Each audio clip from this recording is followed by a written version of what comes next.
Prime Minister Narendra Modi on Thursday inaugurated a 3-day education seminar in Varanasi, the Akhil Bharatiya Shiksha Samagam, with over 300 educationists as participants to deliberate on the implementation of the national education policy. Speaking on the occasion, he said, "We are making sure that national education policy is not just another document in the files, but a roadmap that guides our education system.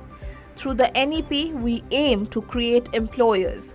PM Modi added, "I am sure that soon India will emerge as a global hub for education. For this, we are creating world-class institutes that will help in creating opportunities for the youth." Bowing to the calls from ministerial colleagues and lawmakers, UK Prime Minister Boris Johnson on Thursday resigned as leader of Britain's Conservative Party, paving the way for the selection of a new Prime Minister. The move came after over 50 ministers and aides, including 3 cabinet ministers, quit the government in the last few days. Describing it as a painful moment, Johnson said that he will continue as Prime Minister until a new leader is in place. External Affairs Minister S Jaishankar and his Chinese counterpart Wang Yi held a one-hour meeting in the Indonesian city of Bali on Thursday on the sidelines of a meeting of the foreign ministers of the G20 countries. As per a statement by the Ministry of External Affairs, India's foreign minister called for an early resolution of all the outstanding issues along the line of actual control in eastern Ladakh. Also, Jaishankar reiterated that Indo-China relations was best served by observing the 3 mutuals: mutual respect, mutual sensitivity, and mutual interest, the MEA statement added. The EAM had last met Wang in Delhi in March this year. The Indian Coast Guard rescued 22 crew members from a merchant vessel that got stranded mid-sea off the coast of Porbandar in Gujarat. Those rescued include 20 Indians, 1 Pakistani and a Sri Lankan national. The incident happened about 185 kilometers off Porbandar, where the vessel Global King 1 reported uncontrolled flooding on board.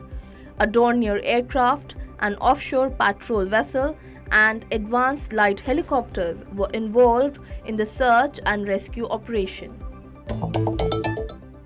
A police officer posted in Ajmer, Sandeep Saraswat, who was heard tutoring Khadim of Ajmer Dargah Salman Chishti in a video, has been put on awaiting posting order list as per media reports.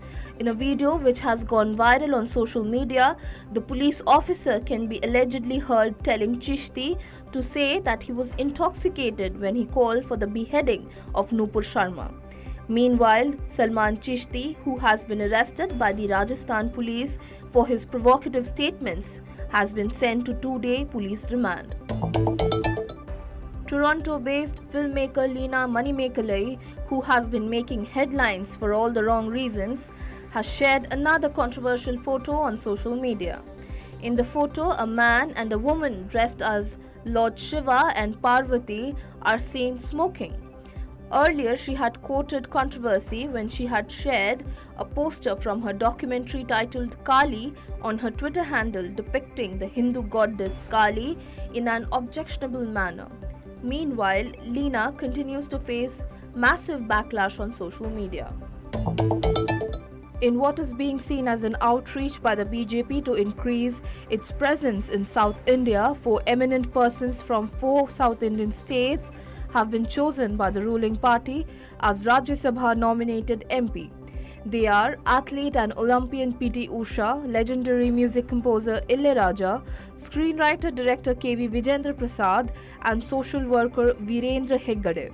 Notably, on his recent visit to Hyderabad, Union Home Minister Amit Shah had said that the BJP will stay in power for next 30 to 40 years. The Rajya Sabha nominations by the government is being seen in this context. 10 people have been detained by the police in connection with the violence that broke out between members of 2 communities in Karnataka's Kerur. Shops and push carts were vandalized in the violence. The situation was later brought under control. Meanwhile, as a precautionary measure, Section 144 has been imposed in Kerur till 8 am July 8th. Union Home Minister Amit Shah will hold a meeting of the Northern Zonal Council comprising states and UTs on July 9 in Jaipur.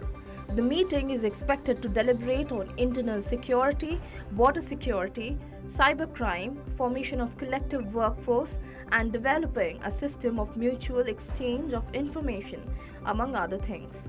Notably, the meeting assumes significance against the backdrop of the brutal murder of Kanhaiya Lal in Udaipur and other such incidents in recent times.